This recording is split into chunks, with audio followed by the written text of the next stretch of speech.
Welcome back to another episode of Front Row Cinema, a movie podcast for movie lovers by movie lovers. I am your host, teacher Trimboli, and with me, as always, my co-host. I got two-time Wimbledon winner and the face of Wheaties himself in the house tonight, Mr. James O'Reilly. I mean, what can I say? I'm just a spectacular tennis player.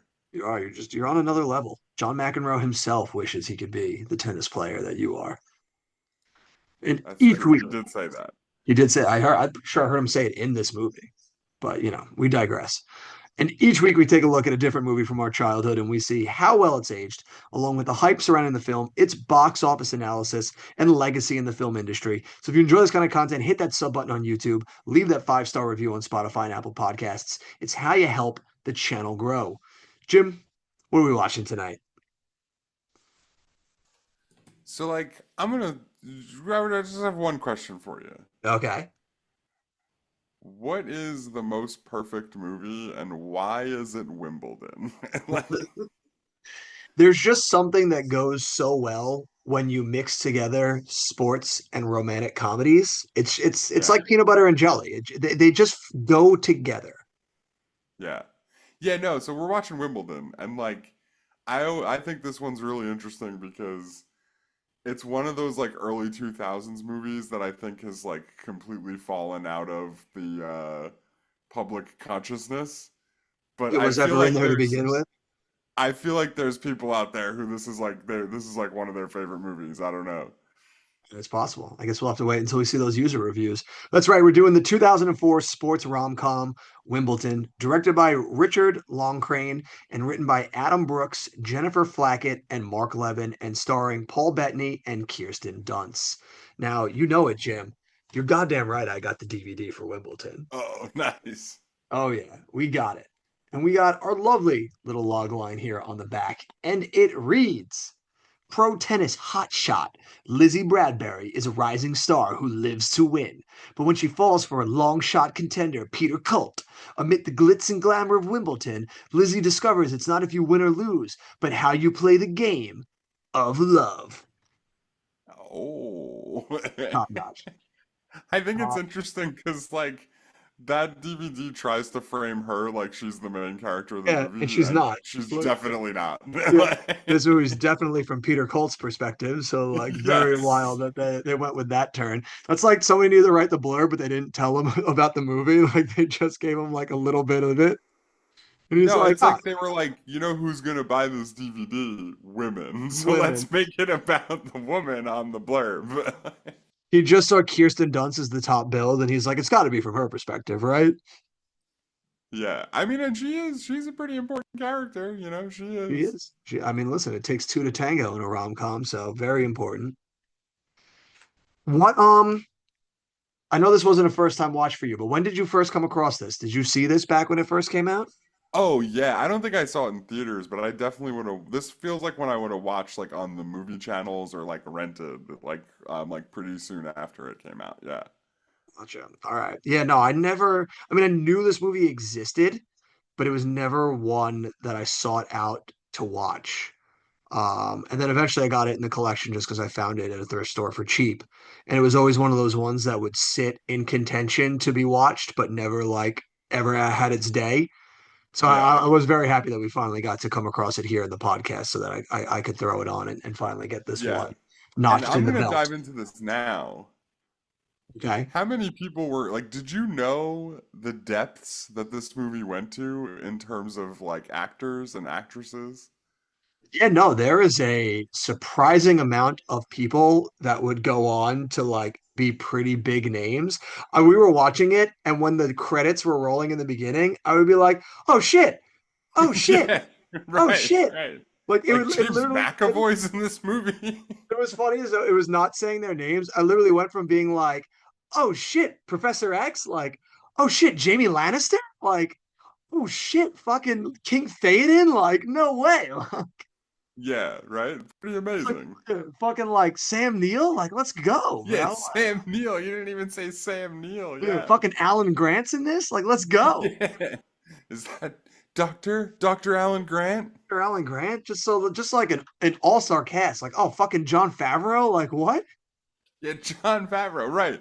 So like that's like one of my favorite parts of going back to this movie, and like this is something that I think it's like a really interesting one to go back to because with the benefit of hindsight, we see how amazing like a good amount of the actors in this really are. You know what I mean? And Yeah. it's like, yeah, of course it's a pretty good movie. Like you got all these like really talented people in it. Like, you know what I mean? Everyone Like it's just not doing like their a movie part. where what's that? Said everyone's just doing their part. Yeah, right. And like it really is like I don't want to dive too much in just yet, but yeah, that's I just wanted to see like as we were going through the like what do you remember about this? Like do you remember just how many people appeared in Yeah. this? No, there's a lot of people in it, And and like it's were you very aware of how deep it went? yeah, and it's very interesting. And I wonder as we dive into the box office if the star power is the question mark that kept this movie from like remaining in the zeitgeist. Because like, does it feel like these are unconventional leads for a rom-com?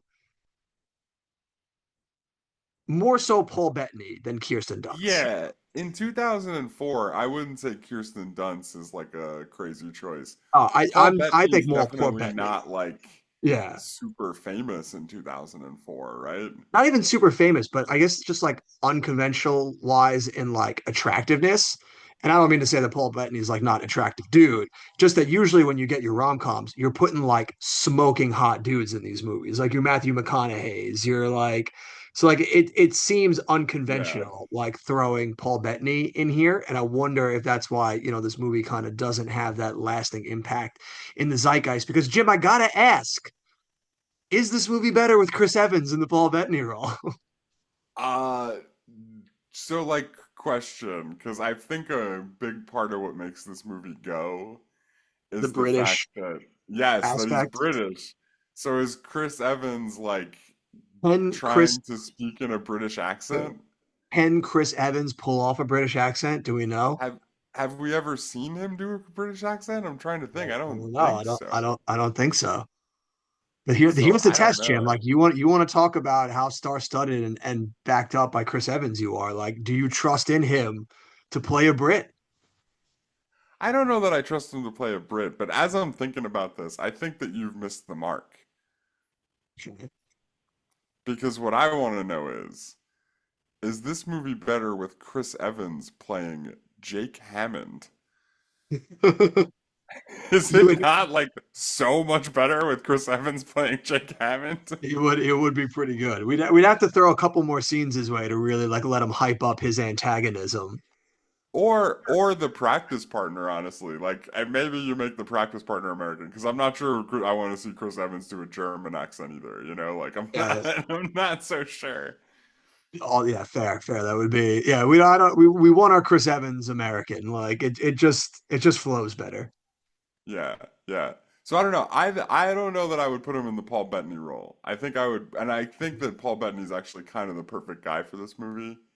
I I Um, I think he works, but I can see as because we're about to dive into it right now. Like maybe a reason why this movie doesn't hit so much at the box office and kind of falls out of favor is because he seems like such an unconventional lead for a romantic comedy where you want women in there really like swooning over who your main guy is. yeah, and I mean like the swooning is definitely a big part of it, but I also just think like in 2004, like if you want a movie to make a lot of money, you need to put like a big movie star in it. And Kirsten Dunst is probably a big movie star at this point. She's probably the Like kinda. biggest. She's probably the biggest star in this movie besides maybe Sam Neill. Right, for sure, yeah. And say, I mean, let's be real, Sam Neill's not like he's not the kind of movie star we're talking about here, right? Like, like we're talking And about like, he was in like Jurassic Park. you gotta put Brad Pitt in this movie, Yeah. and not necessarily because he's hot. Like he's probably famous because he's hot, but it's more because he's famous that you're putting him in the movie. Because people say, "Oh, there's a Brad Pitt movie coming out. I'll go Yeah. see that." You know what I mean? Like, I say Sam Neill the most famous in this one simply because like we do have to remember like when this came out at one point being in Jurassic Park he was in the highest grossing movie of all time like that's got some leeway. no, I mean, I get it, yeah, but he's I, not like you know what I mean. Like you're being like Like, I know like what you they're mean in the not sense like, that your lead has to be like you want somebody who's famous, like that like yeah, everyone like, everywhere knows because of like their attractiveness. right, like, and I mean, be real. You know, Jurassic Park's not the highest grossing movie, one of the highest grossing movies of all time, because Sam Neill. Like, it's the star of Jurassic Park is the dinosaurs. Like, But like, but people would see him and be like, "Oh, it's the guy from Jurassic Park." Like they would yeah, like he's an right, instantly right. But recognizable that's person now because of yes, I like yes, he's recognizable, but right, he's not like he's not a box office draw just it. because he No, no, was in no, Jurassic no, Park. yeah, no, obviously. So like, I don't know, like, what movie star do you put in the Paul Bettany role then? British that pulls in dollars in 2004. Yeah, I and mean, can play like a young 30s tennis player. yeah, That's really Hugh important Grant's too. too old at this point. Yeah. And he's also, I think, right around this time in 2000 is when he's going through his whole like affairs with prostitutes and stuff that like Yeah, I don't know about that. I don't know anything about everyone that. allegedly. Listen, I know better than to trust the tabloids, all right? So who knows what was what back then. Yeah, we could go on a Um, huge grant, yeah. a All huge right, guy. rant about All right. the All right, guy. Kenneth Branagh's No, too old. wait, who? Kenneth Branagh, too old at that point Yeah, I mean, also. are you but like be real, man? Kenneth Branagh, I like know, he's he's not the probably kind of even guy we're yeah. talking about. It's probably I'm just trying to think of British actors like Yeah. but he's in the same boat as Paul Bettany. Most people would just be like, "Who the fuck is this guy?" Like, Like we might as well just be like, ah, Patrick Stewart, too old. Like that's not who I mean. Like, and you know it's not who I mean. he's not British. Ian McKellen, Yeah. he's British. Yeah. But no, I don't know. I don't. Yeah, I don't know who like. I don't. Can't think of like the big British actors of like the mid 2000s that could pull this off, or even had like the clout to pull this off. So this, I Yeah. think I maybe this can't thing think of maybe always anybody. was destined to have a rough go at the box office because the numbers aren't great, Jim. So I think it's a time we dive into them. Yeah, sure. Let's take a look. Numbers, dates, numbers, numbers, dates, array, dates, numbers. Show me the money. All right. So Wimbledon opens against a $31 million budget. At budget. Yeah, not terrible. I mean, it feels like kind of a lot for this movie, but it's still like mid-budget, Still, nothing too still crazy. moderately like keeping itself in check. I wonder if maybe like it being a little bit more on the higher side than you normally see from rom-coms is because maybe like they did actual filming at Wimbledon and like staffing like extras there. Maybe like probably Yeah. cost a lot. Although, honestly, for a tennis movie, it's pretty light on tennis. Like, I really This wonder is how true. much they actually did film at the actual grounds. You know what I mean? We probably got a bunch of B-roll footage. Yeah. No, I mean, Imagine I'm sure also they were there probably for like a good amount of time. yeah, Yeah. paying to teach all of them to be moderately okay at tennis for shooting probably costs a little bit too. Yeah. Although, I mean, let's be real. Like, how often was it not just a guy who kind of was lanky and looked like Paul Bettany from far away playing tennis? Fair. Like, how? Yeah. Lot of wide shots in the tennis Yeah. scene. Right, right. So, but anyway, it's gonna open that weekend that we're gonna be focusing on here for quite a bit. We're gonna Uh, live in this weekend. the weekend of September 17th through the 19th, 2004. And it's gonna open all the way down in fourth place Wait, with oof. $7.1 million. Is this the worst performing of the three movies that we're going to be looking at this week? Yeah, for sure. Of the three movies that come out this week that we've like talked about and said we're gonna be watching, this is like in last place out of those three. Honestly, it's near the bottom of our list here too, Jim. Of the 87 movies that we've done, this being number 88, it is going to sit in the number 82 spot. That's 7.1 behind Cellular's 10.6, but just ahead of Kung Pao's 7. I'll be honest though, I wouldn't be surprised if this isn't the like if some of these other movies from this week don't break the top 80. Like so it's like behind those, but they're not necessarily great shakes either. Like they might also, yeah, just because Wimbledon is here doesn't mean that these other movies might not also join this party. Right. Like I'd say there's a chance that none of the three break the top 80. And I think what we're trying to get to the bottom of here is if that is a great injustice or not. Yeah. It just really goes to show one thing. Don't release your movie in September. Yeah, total wasteland. Yeah. Honestly, maybe worse than January. Yeah, I mean they're definitely making a case for it. I think the last, oh, was this September? No, this would have been January. So this is a case for January. The last movie I saw in either of those months was ISS. Ooh, in school suspension? Yeah, yeah. Real boring. Go figure. So anyway, we'll go on to weekend two of Wimbledon. It's gonna drop 53.3%, Ooh, down to 3.2 million, all the way down in seventh place. oh boy, that's not good. And in weekend three, Already it's gone. gonna be down in 11th.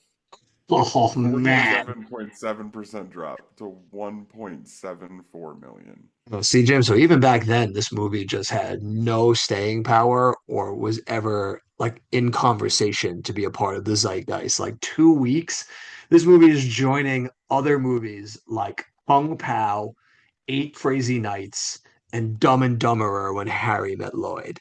Not the Yeah. company you want to be keeping. No, not at all. Yeah. And I mean, like, the totals bear it out too. Domestic, it's going to finish with 17 million,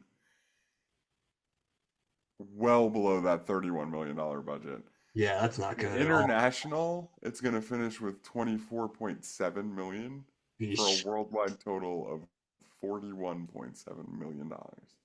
Boy, yeah. So ending in the lower end also, this one's going to settle in at the number 80 spot behind Enough's 51.8 million and ahead of Black Knight's 39.9. So not yeah, not really doing much at all. It seems like some of that might just be from the name Wimbledon alone that might have been able to pull some people in, but it Yeah. certainly doesn't seem like it gave itself the star power that a rom-com needs to really put asses in the seats. Yeah. Kind of interesting that it's in that same realm as Enough, though, because these both feel like Exhibit A and Exhibit B for why I love kind of bad early 2000s movies. Ugh. I mean, this movie does feel so 2004. Like it's crazy. Like watching, it, I was like instantly felt like I was transported back to the mid 2000s. It was like, my God, this movie.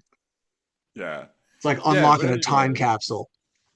Yeah, and I mean like I don't know, like I said bad early 2000s movies, but I don't know that it's bad. I think it's actually kind of good. I Oh enjoy no, it. I don't. Yeah, and I don't think that it's bad. As much as I think it's just the aesthetic of the 2000s is I think is really what you mean. Yeah, and because like honestly, the reception wise wasn't horrible. Like of the people that did go and see this movie, got some enjoyment out of it. 60% from the critics, 57 from the audience, 6.3 from IMDb, but the B plus cinema score. So it's like right in Yeah, that B like plus is not great. middling reception. Yeah, the B plus ain't gonna get you there, but it happens. And then we got one or two user reviews that surprisingly, I gotta say, Jim, the last few episodes, the users have been relatively calm, and I'm not here for it. I want some nut jobs, some crazy characters, and they're just not giving it to me. So Wimbledon's on a little bit of the light side. It's hard to believe that there would be people who would be really upset about this one, honestly. So I'm Yeah. curious. Not even that. I think probably the issue, at least with Wimbledon, was just not enough people had seen this movie to get enough like crazy reviews from it. Like because there was really only a few to even find to begin with. So there wasn't that many reviews to go off of. I only have It's one of each side this okay, week. that's fine. There Let's hear it. wasn't really much to go on. So this first person writes, "This is one of the worst romantic comedies I've ever seen, strictly for chicks, and at that, only chicks with bad taste. It's predictable to the extent of torture. I really pity all the boyfriends who were dragged along to watch this corn fest and thought it might not be so bad. John McEnroe makes a cameo, and I wonder if he wrote and directed it too. The only thing this film served up was bad taste. No doubt it was a big hit with the Titanic loving brigade. The writing was bad, bad, bad, bad. And the service from the actors was enough to make you cover your eyes and ears. The film seemed to outdo itself in every following scene with how corny it could get. This film makes Jackass look like Shakespeare. I guess it must be English people loving all the flag waving during the matches that got this a 10 out of 10. You don't know what. Hitty the Rain didn't stop play on this one. Game, set, match for bad filmmaking. It was that was kind of astonishing, actually. Like that was such a visceral reaction to this. Like I Mm. disagree with every word of it, by the way. Well, no, I do kind of think Jackass is Shakespeare in a way, very Shakespearean. Yeah, I mean, I suppose. I don't think that this movie makes it look any more like that. Like, Pity the rain, no, I my don't know. friend. I pity the rain. I don't know. This is so stupid. Like, I just like it wasn't that bad, was it? Like, Oh, no, like once again, yeah. to the point where, and then like they were like the Titanic lovers, like as Which if is that's also not just like a like the fact that spectacular you're movie. even like lopping that in together with itself is just like what, dude? Like what? Yeah, I don't know. That one was pretty tough. I don't What are really, you but it trying wasn't to? crazy, too crazy anyway. I Yeah, it mean, wasn't it too. was very very overreactionary to this to Wimbledon of all things, but it wasn't like crazy crazy. It wasn't crazy, crazy. He was I just thought we like, were getting there when they started talking about like flag waving. I was like, oh, oh. oh yeah, no, no. He reeled himself back in. That son of a bitch. And then we got one person on the tenor side. Let's see if we can get them crazy at all. They wrote, in today's cinema fare, it seems many people are interested only in movies that have a lot of CGI effects, plenty of sex, or lots of explosion and violence. In an age where this country has seen the likes of 9/11, where death appears everywhere from the TV to the newspaper to the magazines, this movie arises from the ashes to bring hope, happiness, and smiles to one's face while watching it. If you want to smile, feel good about life, and possibly yourself, check out this movie. I know I'll be adding it to my DVDs when it's released in the future. Yeah, I mean, listen, you may have thought that the terrorists won when they did 9/11, but they couldn't take away Wimbledon from us. All I'm picturing after you said that was like the Grinch Stole Christmas, but it's Osama bin Laden like in his cave, like all happy after 9/11. But then he hears the Who's singing, but it's us releasing Wimbledon, and he's like, no, I can't destroy their hope. Yeah, right. I mean, in the long run, he probably would have been pretty happy with how it all turned out. Yeah, But that's fair. Yeah. Don't but worry, in buddy. the It short all worked term, out in your favor. back in 2004, we were releasing Wimbledon and things were great, you know? Like it's like we couldn't Let's be stopped. let's be fair. It's entirely possible Bin Laden had Wimbledon on DVD, like in his like compound. Like he did have a Bug's Oh Life. yeah. Like he did have entirely possible he owned Yeah. Wimbledon. I could I see that thought it being was like his delightful. intelligence briefings. He's like, "Let me see if the movies are depressing yet." They're like, Honestly, it's "Sir, another it's Wimbledon is released." honestly it's not entirely impossible that this is his review. Like it could be him. It's from 2004. Like he's talking about hope and like the ashes of I 9/11. Like I don't know. I think he kind of is probably the first one if he's either of them. He's like, "No, I swear, Wimbledon sucked. You guys, there's no reason to enjoy this corniness." he's like my wife making me watch all these rom-coms. I just want to watch A Bug's Life. I I feel sorry for all American boyfriends that have to go see Wimbledon. Death to Wimbledon. I don't know. I'm not falling for that one, Osama. This movie was delightful. Nice try, my friend. All right, Jim, let's turn it over to ourselves now. Where do you fall on this spectrum? This movie is awesome, dude. This movie is so awesome. And we always start at the beginning. I want to know what you thought of the voiceover. I mean, I can always take it or leave it with the voiceover, but it's a rom com. I'm not like Yeah. doesn't actively take away from a movie, and it just bookends the movie. It's not like he's doing it throughout the entire movie. He just uses it to bookend. I thought the Well, yeah, yeah. funnier, like ridiculous aspect of it is when it just like he's giving the voiceover, but we pan out to like planet Earth, but then they like volley serve planet Earth back at the camera. Pretty I'm like, amazing, what are right? we doing here? Like that part is so 2004. Like it's so funny. Yeah, yeah. But yeah, I don't know. The voiceover was interesting because we kind of said the same thing in Kangaroo Jack, where it was like it's even dumber when it just bookends the movie. You know what I mean? Because you're basically being like, I'm just gonna tell you how this movie starts, and then I'll tell you how it ended. Like, I think it works um, fine in this movie simply because like the main crux of this movie is this guy just trying to get out of his own head. So like it yeah, kind of makes yeah, sense that like we're getting that narration because he seems like a dude that's just like constantly battling his own thoughts. yeah. No, so that makes sense. Yeah, it does kind of play into like the theme of it. Yeah. Because I think Um, that's my favorite thing about this movie is the idea that within the context of this game, it's not we're not building up like a tennis pro that he's going to face in the finals that's going to like be a dick to him throughout the whole thing to like make us hate him. Like the villain of this movie is like his own anxiety and him right. feeling like he's just like doesn't have it within him anymore to last in this sport. So like I thought that was like really cool that the like the main thing at the end was like him in his own head just trying to like battle himself to like finish the game. Yeah, and I mean, like, you're getting into what's really great about this movie to me.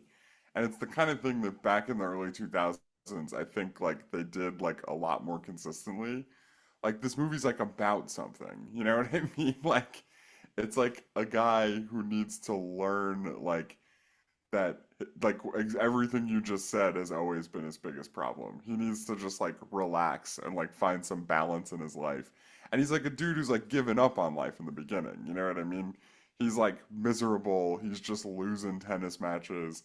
He's gonna be stuck going to coach at some stupid tennis club that he doesn't want to go to. You know what I mean? Like, and he's miserable. And like but at the same time, he's resigned himself to all of it. You know what I Yeah. mean? And then like he goes to Wimbledon and he has like the kind of like very like crazy meet cute with Kirsten Dunst, where somehow they give him a room, like a key to her hotel room, question mark, which seems very unlikely. That was like absurdly silly the way they like manufactured their meet cute, but Yeah.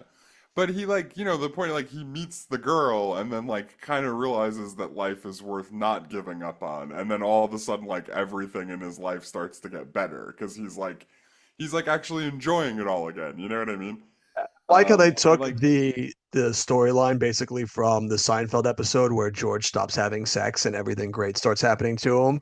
And then yeah. Elaine stops having sex and everything awful happens to her. So like, while everything starts to go on the rise for Paul Bettany, like she's just like, no, if I have fun, I lose sight of the game. Yeah, right. And like yeah, like and like so they do both learn something by the end too, because like she also needs to learn that like maybe that's not the way to look at things, like you could She also well have balance. she has to learn that like not everything is tennis and like it's okay that not everything is tennis, that doesn't mean that like this guy doesn't care about you or that you can't be there for this guy just because you lost your game. Like blaming Yeah. everyone but like he's blaming himself for everything and she's blaming everyone but herself. So it's Yeah, like him right. learning to not put all that weight on his shoulders and her learning to like, yo, sometimes it's you, girl. Like you gotta like take some accountability. Yeah. Yeah, no, and I mean like I will say though, she had a pretty fair point. The fact that she was like, listen, like I'll like talk to you after the tournament that ends like next week. This is like kind of an important thing for both of us. Maybe just give me a few days. And he like climbs and It was like breaks that means into I her must hotel break room. into her place. It's nuts, you know?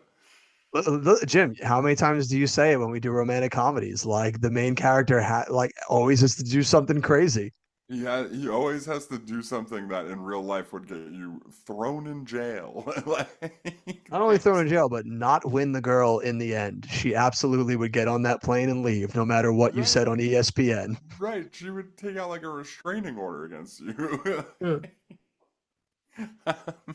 So, so yeah, I mean, with all that aside, though, like I don't know, like the movie's about something, you know what I mean? And I like that, like we talk about this a lot, like there's a lot of like layers to that, and like there's all of the like kind of seasoning throughout this movie is really great. Like I love the whole like James McAvoy thing, where like also James McAvoy needs to learn to believe in him too, like, but it's doing it through like just small like 5 second things where he's gambling on the games, you know what I mean? Well, his is a perfect example to like learn how to build that around your main character while also being just really good comedic relief throughout the Right, movie. Yeah. right.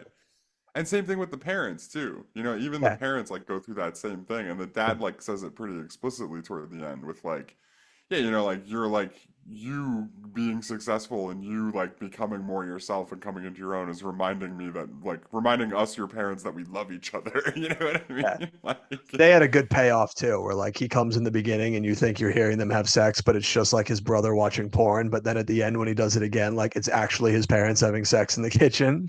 yeah, yeah, Yeah, so that was like a neat little payoff. It's like it's one of these movies that like it's like I could see why like it kind of fell through the cracks because like it's not going to set the world on fire. It doesn't really have like we talked about the main like thrust of like a Brad Pitt or somebody that's going to like immediately put this in the spotlight, but it's just an enjoyable like well-made romantic comedy. Like will it like join the echelon of like the perfect romantic comedies? Like probably not, but like it's a fun, enjoyable rom-com to check out and watch when you've exhausted watching like Notting Hill like a million times. dude, no way, it's way better than Notting Hill. No way. That's It's way not better. even, no In way. my humble opinion, I would say. No No, way. and like so like the other we talked about the seasoning with his family, but then like you know like with the training partner, it's kind of perfect. Like the stuff with John Favreau, like it has so many like little like tiny bites of things and relationships that are revolving around Paul Bettany that like you see kind of like grow like throughout the movie. So like it keeps me interested the whole time. And then the other thing I think this movie does really well is it does a lot of the like this happens, therefore this happens, but then this happens, and so this happens. Like it all like bleeds into each other really nicely. And then the other, I just remembered the other seasoning that I really love. The way that he wins over Sam Neill throughout the movie is so awesome. Like, Sam Neill just needed to learn a little bit that he actually loved and respected his daughter. yeah, yeah. Well, and like that It's because of she that I'm better at this game. right. It took him time to see that like this would probably be a good thing for her, and that like the fact that it was serious isn't the end of the world or her tennis career. It's actually kind of like a monumental moment in her life that's awesome. You know what I mean? Like, And like he can finally start seeing the dollar signs in this union the same way John Favreau was like, he's yeah, like, listen, yeah, man, this is a partnership right here, a match made in heaven. yeah. No, and I just love the fact that like the way that like he really caps it off and wins him over is like exactly like kind of in the same vein of what you're saying. Like when he's like gets like really screamed at like before the final, and he's leaving and he sees Sam Neill watching the tape and he's like, "Oh, she's dropping her hand too early when she does the serve," you know? And Sam Neill's like, "Oh yeah," like it's like he realized it's like, "Oh wait, this might actually be good for her tennis game too, like a fresh set of eyes, like from somebody she really loves and respects." You know what I mean? Who It's absurd that maybe like understands this game in a different way or in a better way than I do, you know? just absurd that it took to that point for him to like get that. Yeah. It's like, damn, Sam Neill. Like you never that thought never crossed your mind before Sam Neill. Like that's like insane. Yeah. Well, I think that the reason is because the whole movie he's kind of the impression that Paul Bettany's just like, you know, is just betting like bagging the hot young tennis star, like it's not anything serious or that it doesn't matter. Like and like that's the kind of thing he doesn't want his daughter to fall for that guy and then get her heart broken and have it mess up tournaments. You know what I mean? No, it seemed like in the movie he recognizes that like she just likes to have her fun. Well, Because he no, says Kevin. that at one point that he's like, she Yeah, likes to have no, fun with these, like, and I know to let her like have her moments, but like you need to stay away. Like he keeps right. that part. But you're missing the key part of what he when he says that, which is like, I know that she likes to have her moments and have fun, but I can tell that it's more than that with you. Like I can tell that she's more into you than like usually with those guys. So like I don't know. I think he gets it pretty early on, and I think he's like kind of keeping him at arm's length for his daughter, you know, or trying to anyway. He's not really succeeding. Yeah, right. So you have to put a pretty good lock on that window. Yeah. The other thing I really love about this, it does this cool thing through the middle of the movie and like really through the end. Like there's only one point when it's ever really a negative, but it's like most of the time in movies, like when you see somebody like go from like relatively unknown to famous,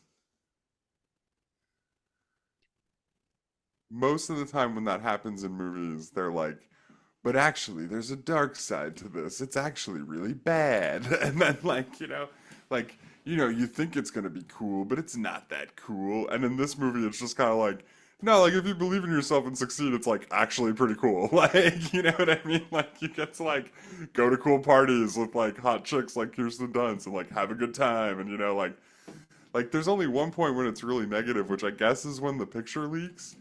But I even was gonna that, it's like, it's not that bad, you know? I was gonna say it's actually my nightmare every time I see them having to like fight away and like sneak away from like paparazzi. I would be like, this looks like literal hell. Yeah, but they're having so much fun with I'd be like, nothing's worth this, girl. See you later. it. Peel out my sweet convertible. Yeah. But no, I just like that part of it. That it's like, I mean, say what you will about like the actual merits of fame, but I think it's interesting, like the way it works in this movie, which is like, no, it's like actually kind of a cool thing, you know? Like, Well, it's interesting that the way that this movie does, like I do think of that person's review where they talk about like this being like a hopeful, just like sweet movie that doesn't really have any moments where it's like that dark, dreary fall to the abyss that you see in like a lot of movies. Like it is just like a fun, enjoyable, just romp. Like and you don't always get those that often, and those aren't always the easiest thing to pull off.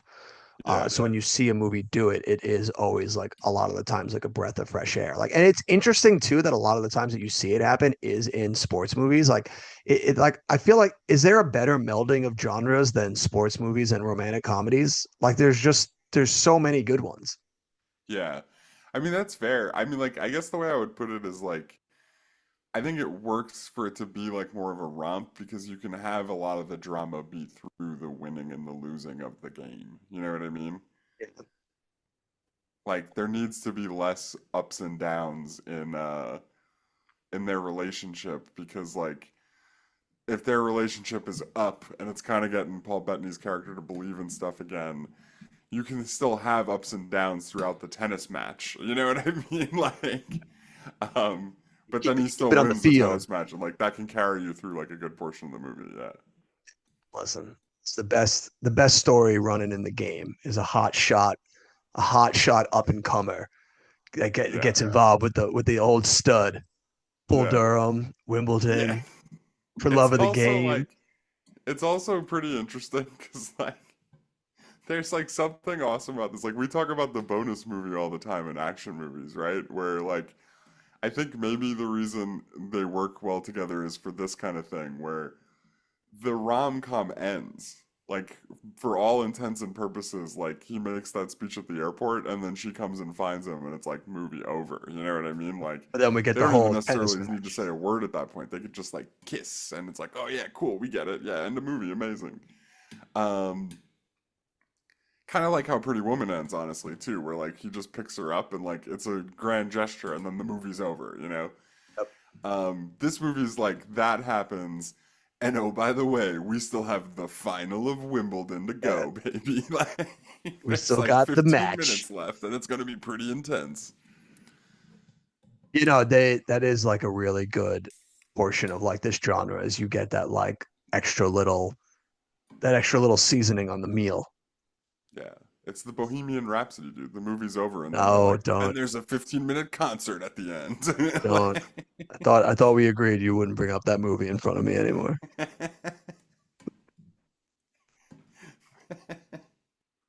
Watching this movie, it made me think of another movie that this movie walked so that challengers could run.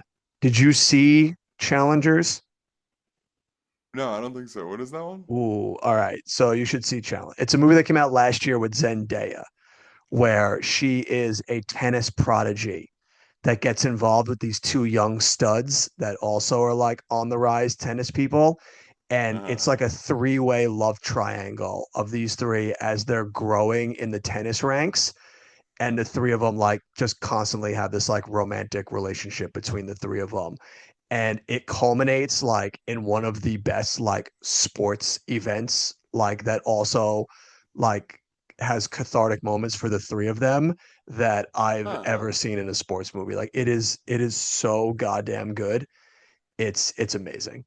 I'll have to check it out. Yeah, Kim, you I should got a absolutely check question it for out. you. I think you would love Challengers, especially How after much, like this movie. You would love Challengers. yeah, how much tennis is there in Challengers? Actually, a decent amount. Like there way more Oh, tennis in interesting. Challengers than in this movie. And it looks like they Gotcha. actually like learned how to play tennis somewhat for the lot of close-ups, a lot of getting in the nitty-gritty of the tennis match. Yeah, So like it looks like the three of them actually learned how to play tennis some to a degree. interesting. Because I was watching this movie and I was trying to think of like other tennis movies. Not Like, many. there's not many, right? And I was like watching it and I'm like, I feel like it's because like tennis is actually kind of boring to film. You know what I Not mean? only Like, not only is it boring to film, but it's a lot like there like one tennis match is like a while. So like filming that like it's tough to keep that going for a while. And I feel like not as many people know like the rules for like sets of tennis and like how long like a match goes or yeah, like how many sets you have to win before you win tennis overall. yeah. Like I I wonder mean, if it's that's just like fair. the But like explanation of that's kind tennis is a of lot. that's a lot of sports movies though, where like you know, like the actual like rules of sports don't really matter. And like they're obviously not like making you watch a whole game, you know? Like they're cutting to just like random parts and like maybe showing you a scoreboard every once in a while at best, you know? It's finding ways to keep it interesting while you have to like go through the whole match. I'm reminded of like racing movies like Ford v Ferrari and F1 that's in theaters right now that are like because like those will be like all day long races and it's like how do you keep people interested for something that's going to go on for so long? Like how do you keep the tension in something that's Yeah. going to go And I for a guess what minute? I'm saying is the way you do that for these kinds of things is you like just do the movie magic part where you're just like, all right, we just skipped 45 minutes and who cares how long it was, you I know? mean, that's what you have to Um, do. I mean, and they do that in this one too. Is like as it goes along, like you use your tomfoolery between announcers and looking in the crowd, and just like your like inner like your just transitions to like have the passage of time go. It's the only way yeah, you can do it. so I guess what I'm trying to say is like I don't think that that part of it is why it's boring. Like I think that part's actually pretty easy to get around.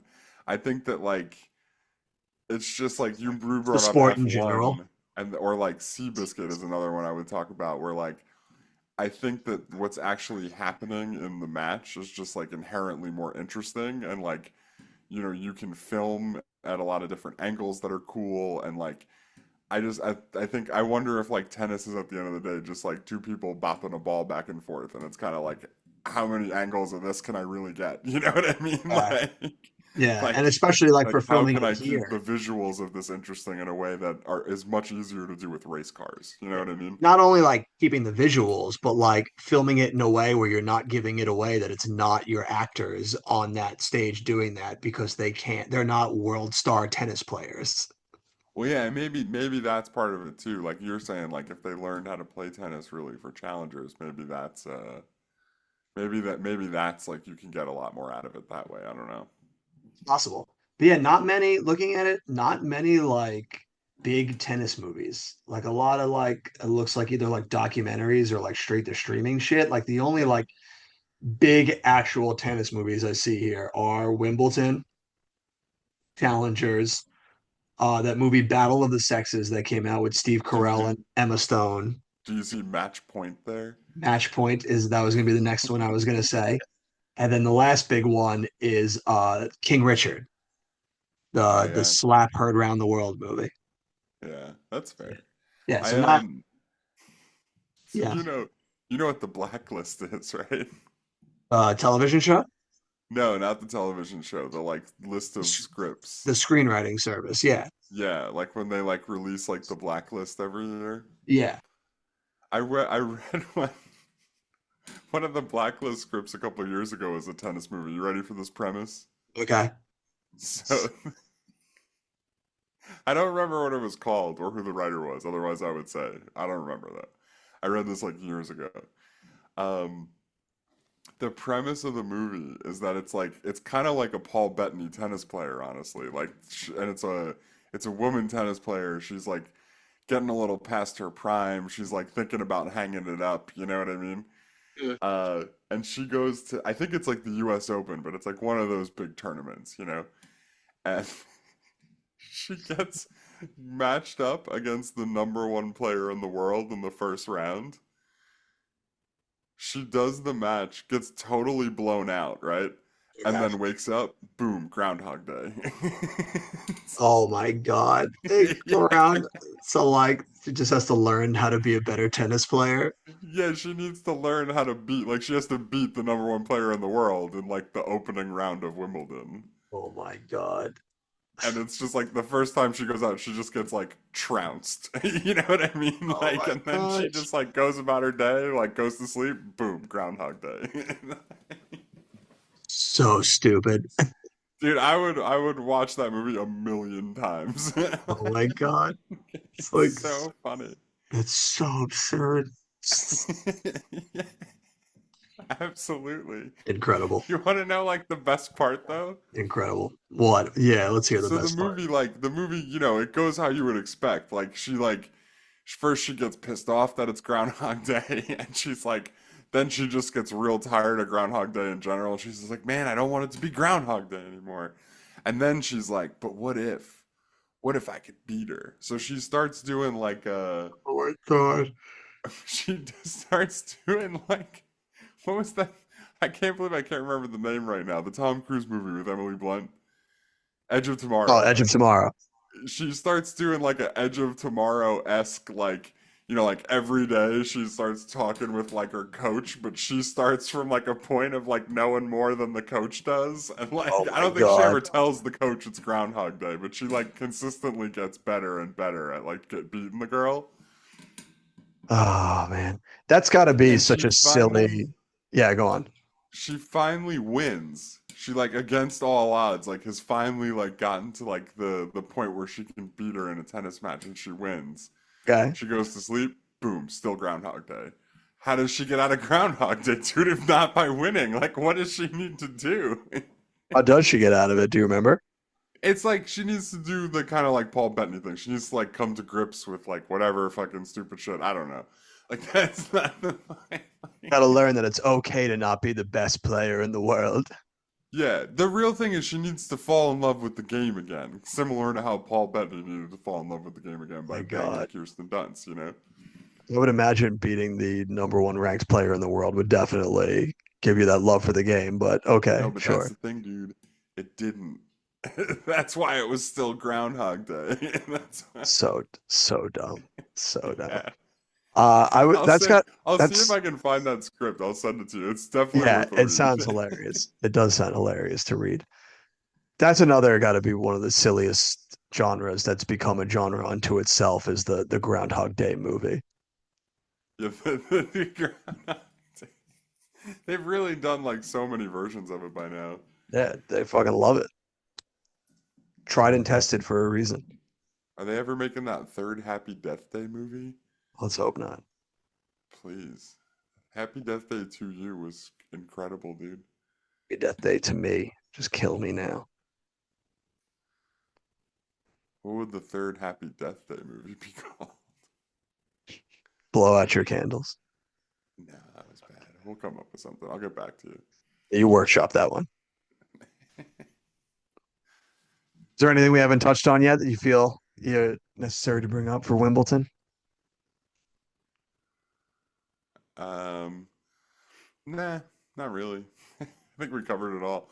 I don't think I said a bad thing about it. I can't think of anything I didn't really like. Yeah, is there anything you don't really like about it? No, not really.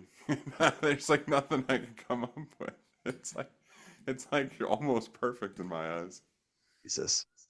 I don't know about that. But it is a What fun, about you? enjoyable movie. I don't know that I would call it like What about you? What say you are its flaws? I think probably its biggest one, at least in my eyes. And I don't know if it's so much like a fault of this movie as it's just I've seen way too many movies. And this one is coming like so late in the game, having seen it afterwards, but it does feel very paint by numbers. Like Yeah. Well, it that's like, and I'm not because saying like it's a bad movie. Like when the formula works, it works. But like I I sped every single second of this movie out before it happened. So like there's nothing really that like happened at any point that surprised me or went in a direction I wasn't expecting it to go into. yeah. So I Yeah, I think mean that this would probably be is the biggest thing against it. But again, like that's not so much a crime against the movie because like the movie took the formula of a rom-com and like did it well. yeah. I I also don't know. think I would say that some of the transitions of like, and this is purely an aesthetic choice of like how they did like filming the tennis and like some of the like weird like quick zooms were like yeah. really jarring and of the era that I was just like every time they did it, I was like, please stop doing that. Like I would like Yeah. you to stop doing that, please. Yeah. Some of the wide shots of the court were pretty sick though, right? Yeah, no. So the tennis scenes were shot like very well. I did enjoy them for the most part. I do wish like maybe we could have got a little bit more close-ups to like of actually seeing them attempting to do some actual tennis like that isn't just like we see Paul Bettany, he hits a shot and then clearly that's the end of them shooting that. Like it would be nice to see some like medium shots of them actually doing some volleys, but I get that's also like they're actors, they're not professional tennis players. Like Yeah. that Yeah. is like a tough thing to do. Yeah. And it's like you want it to look good, you know? Exactly. Yeah, exactly. So it's just like it's not like I understand why that sacrifice is made. But then at the same time, it's like, I don't know, like how professional do they really need to be? Like, I mean, like if Keanu Reeves could become John Wick, like they could probably hit a few backhands, you know what I Yeah, mean? exactly. And honestly, like they probably had you training for a few months anyway, right? Like you're telling me you couldn't do a couple of volleys. Like Well, no, see, I don't know. Like, you think in 2004 for a movie like this, they would have had them training for a couple weeks? they'd be dumb not to, right? Like I don't know that they would they're have, like, because I mean, like, we want to shoot these tennis scenes. Like you'd think they'd get them at least like somewhat manageable. okay, so let me ask you it this way. Okay. Over under 25 times, like how many times do Wait, you think Paul lessons. Bettany like actually swings a racket on film in this movie? Like, Oh, that is a good question. I would it's still say gotta be probably like under 25, right? Like, I can't imagine it's more than that.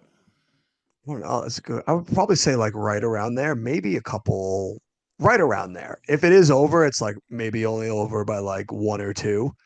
Yeah. And I'm not counting like, If she you know, does it like even less. yeah, right, right, We right, barely even exactly. see her play tennis, Right, right. even though she's on the whole back sleeve. This is her movie, apparently, according to the log Yeah, line. yeah.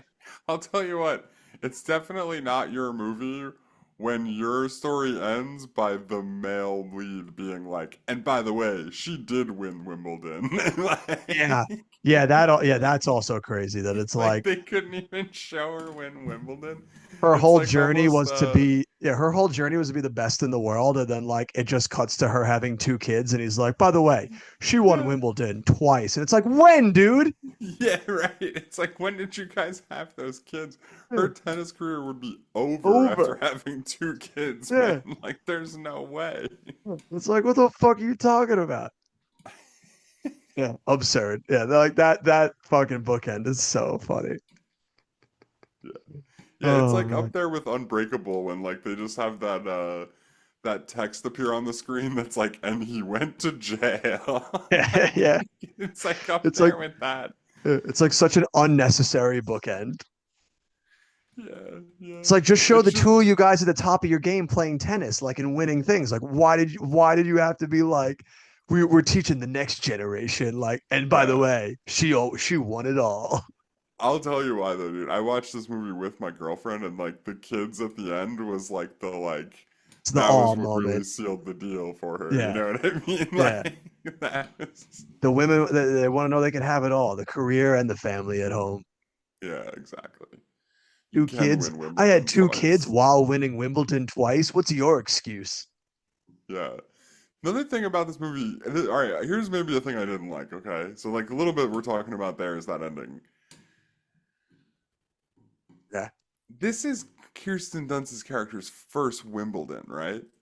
Yes. How old do you think she is in this Oh, movie? he's probably like Kirsten Dunst is older, but like realistically, this tennis player is like probably like lucky if she's 21. Because don't they start like really early? Yeah, I mean, theoretically, if Young she was really 20s. like a phenom kind of player that She'd was be gonna like, win like four big tournaments in her career, yeah, like her first Wimbledon, she'd probably be like 16 or 17 if we're right? talking That's about what I like was, yeah. reality. I would say like reality, like she had to be like late teens at this point. And if he's at the end of his career, he's like pushing like 31, 32, right? Like, Yeah, he says explicitly that he's 31 in the movie. Yeah. yeah, yeah. So it's yeah, very questionable. It's a little weird. If they weren't Yeah. tennis players, people would probably give it think it's a little funny. Yeah. Some funny business. I like the funny and I like the business, but I don't like the funny business. Yeah. I think what makes it not like because I don't think she is really this age in the movie. Like I think Oh in real no, I life don't she think would so. be like in her teens, but I think in the movie she's probably like 20 something, you know? Yeah. I mean like Um they like kind of skirt around it anyway, so like it's never even like a in contention, but it is something yeah, that I she's also not noticed watching this movie. playing a teenage girl. You know what Yeah, I mean? no, Like no, the no. teenage like Kristen Dunst's character like knows what she wants. She knows exactly what she wants. Like she works towards it. She's like a very successful person. Like you know what I mean? She seems like an adult, you know? Yeah, no, she's playing it as if she's like in her like mid 20s, but like Right. realistically when Right. she's like I'm on the up and up, I'm the new star on the rise, like you're like 17. Like Right, like 17, 18 years old, and this guy's like 31, and like, yeah, of course, the dad's a little weirded out, yeah, you know? dad's like this is a little And this sus, bro. guy's Like what are we like doing here? breaking into her apartment. Yeah. Oh yeah. This becomes a horror movie in a whole new light. Yeah, once again, another horror movie. Another horror movie. Watch as this aging Wimbledon star grooms the hot young talent on the field. Yeah, I don't know that I really have anything else. Do you have anything Yeah. else? No, I think that's about as far as I can take it. I think with that regard, we're ready to turn our attention over to our star ratings. What do you think Raj would want? What kind of drop would Raj be looking for in this movie? I'm Roger Ebert. Been a scene from the best film of the decade. This is a great film. You didn't even I care. believe in Raj, Yeah, bro. you didn't care either way. You were just like, I'm going for it, and I'm hoping Raj is following my lead. Yeah, I believe in Raj. He's gonna like this. You believe in Raj. Well, you should, Jim. Raj gave this 3 out of 4 stars. Yes, I knew Yeah. Raj would like this. Bro, Wimbledon is a well-behaved movie about nice people who have good things happen to them. Yeah, exactly. That's it, Raj. Yeah, you nailed it. Oh, that's a glowing review. All right, Yeah, Jim, I final mean thought. that literally is what it is, though. Like again, once again, Raj just summed it up in a single sentence. What's so great about this movie? But yeah, it's a feel-good movie. If any movie deserves that title of just a feel-good movie, this definitely hits it. So what say ye, Jim? Final thought, final rating for Wimbledon. I'm gonna give it the Doctor Doolittle 2 award. I'm gonna Yeah, give it a 4 out of 5. I kind of had a feeling you were going that way. I could feel it. I could feel it being summoned from the ashes by you. Much like this movie inspired the hope after 9/11. I felt the Dr. Right, right. Doolittle I mean, award how oozing many out of you. movies can we say were about nice things happening to good people or good things happening to nice people in 2004? It's a movie we didn't know we needed for the times. He's not the hero we need. He's the hero we deserve. Yeah, right, right, right. And They should make a movie about how we all turned our backs on Wimbledon when we needed him, when we needed it the most. He'll be there, our dark protector. It's like, isn't that what Superman was about? This movie hit the net. Yeah, what is Wimbledon if not just the 2004 version of James Gunn's Superman? Is the 2004 Kirsten Dunst fucking Paul Bettany vehicle Wimbledon Oh, literally Superman? yeah, like not the movie Superman, but like actually Superman. amazing. Now that you've said that, Jim, it brings me to my last point of contention for this movie before I give my final rating. They absolutely, once they hired Kirsten Dunst, needed to change his name from Peter. Because every time she said Peter, I would just be like, Mary Jane, you got to stop it. Like, because she just kept saying it the same exact way that she would say it in Spider-Man. And every Yo, time but she did hold it would on. take me out of the movie. See, what I was wondering if it was doing the exact opposite for me. Like, are they kind of like tapping into some like cachet of feelings that people have, where it's like we all buy that they're falling in love with each other quicker because she's saying it like Also, the she's love talking to from Peter Parker. the movie's actually just a psyop to sell Spider-Man merch. Yeah. Every time she says Peter, you're just like, I should watch Spider-Man. Oh man. No, yeah, it's a feel-good movie. It's fun, it's enjoyable. I don't know that it would reach the upper echelons of rom-coms for me, but I had a good time watching this. This was a solid one for me. So I'm gonna give this bad boy a 3-er. All right. And with a 4 from you and a 3 from me, Jim's gonna give us an overall score of a 7. And we just love when we get to do battles with our sevens. An eclectic cast of movies right now, Jim. So do you take Wimbledon or do you take Scooby Doo 2? Wimbledon. Yeah, I got a feeling you're gonna ride this bad boy straight up to the moon here. And let's see how I mean, long I that's an easy one. I don't know if I'm going all the way to the moon, but like that's an easy one for me. let's see how long I agree with you for. Do we take Wimbledon or put your money where your mouth is? Doctor Doolittle 2. Wimbledon. Yeah, I would also take Wimbledon. Do you take, oh boy, do you take Wimbledon or last week's, actually, no, 2 weeks ago now, Chris Evans' vehicle, Cellular? Wimbledon. Yeah, I would take Wimbledon over that also. Do you take Wimbledon or Shia LaBeouf's Holes? Well, that one's harder, but I'll take Wimbledon. Yeah, I would also take Wimbledon, but this is now here we go, Jim. This is definitely where you're going to lose me, but let's see how far you're going to keep partying. Do you take Wimbledon or Mike Myers, Shrek? Wimbledon, Yeah, you're definitely. just absolutely just falling off a cliff I now. don't, I'll be honest, I don't like Shrek. I don't like the first Shrek movie very much at all. Yeah, that's fair. That's fair. If Jim, if you pick Wimbledon here, like I just don't know what to say anymore. Do you take Wimbledon or do you take the vehicle that is the bane of your existence here on this podcast, Tom Hanks's Castaway? Dare you say it? I dare you to say it. All I'm gonna say You fucking is say that it. only one of these movies brought me to tears. I hate you And so it didn't have Tom Hanks in it, baby. I'm taking Wimbledon. like so foolish. So No, I don't know. That was. I think I do have to take Castaway, but that's like it's closer than it ought to be. Like I want to take Wimbledon. you're right. Yeah, that is way closer than it ought to be. Oh boy, oh boy. Yeah, listen, it's got a good spot for itself right there, in with the sevens, hanging right around with Castaway and Shrek. Is Castaway the top one? No, there's one more after that. It would be Wimbledon or Dr. Seuss, How the Grinch Stole Christmas. Wimbledon. Yeah, wow, easy Wimbledon. Well, and that lines up because you've also said that Castaway deserves to be much higher than this, as it rightfully should. Yeah, if I was going out of 10, I would currently today I would give Castaway a 9 and Wimbledon like a 8, 8.5, I think, if I was going out of 10 myself. Yeah, that's fair. That's fair. It's like they're close. They're close.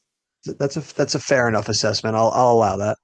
I'm sticking by what I said earlier. This is as close to the perfect movie, like it's pretty damn close, you know? Each their own, my friend. Goes down like water, man. Does it? Yeah. Goes down like water until I realize I've gone down the wrong pipe. I just violently regurgitate it. No, Kidding.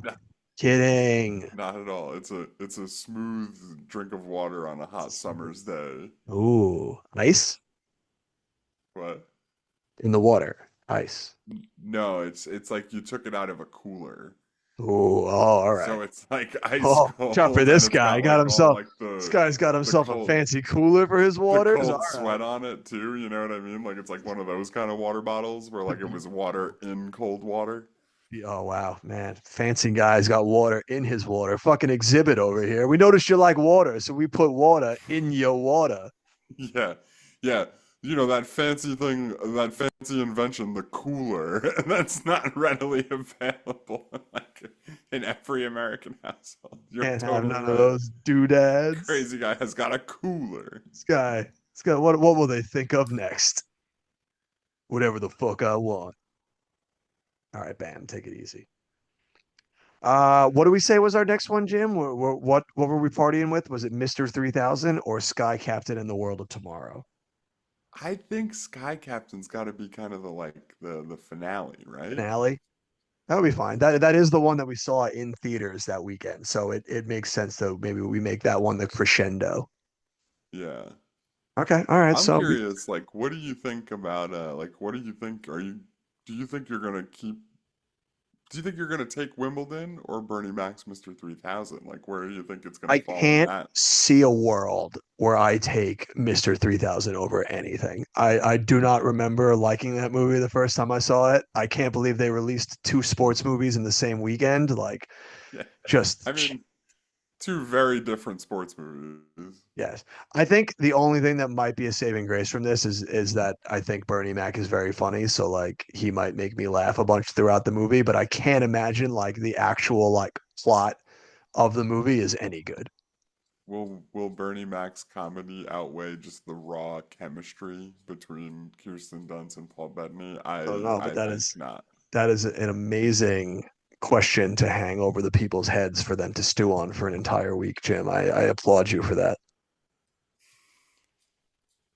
Thank you. All the flowers to you, my friend, for just a stellar setup. And you guys I will have swear I have no bias going into this. he hasn't slipped me $50 through the computer right now to vote Wimbledon next week. Yeah. No, I mean, why would I? There's no point. There's no need to. It's No need to rig our voting machines. My vote very much is for sale. I definitely haven't already decided, but you know, I've kind of wink, wink. What was the last thing you jammed on? You jammed on anything? I've still been watching Supernatural with my girlfriend. That's kind of like the main thing right now. Oh, very nice. Yeah, I was gonna say, I feel like it's been a minute since you guys were on the Resident Evil, the fucking Supernatural train. Yeah, we watched a couple episodes. We're at the end of the first season finally, but I think that's really the only thing I've been watching. Oh, I watched that show Tires on Netflix too. Oh, did you? Freaking Yeah, Brendan keeps trying to get me to watch that, it was and alright. It was and pretty I funny. and I haven't yet. Yeah, Shane nothing Gillis against. is funny. Yeah, no, I love Shane Gillis. I just, me with TV. I don't care who's in it or how short it is. I won't watch it. Yeah, I know. You just like you don't watch TV. It's like No, it's kind of fascinating to me. I just don't watch TV ever. Like, I'll watch movies or I'm not watching TV. yeah. I mean, which I guess like, but there's like a lot of good TV out there still. I Oh, feel like there's I don't doubt it. I don't like, and I don't think it's anything because I'm like against TV. It's just like I think it's just like the commitment. It's just easier to watch a 2 hour movie and then go do whatever I want instead of like laying around and watching like oodles of TV. yeah, which is why you were rallying for 24 episode seasons on that.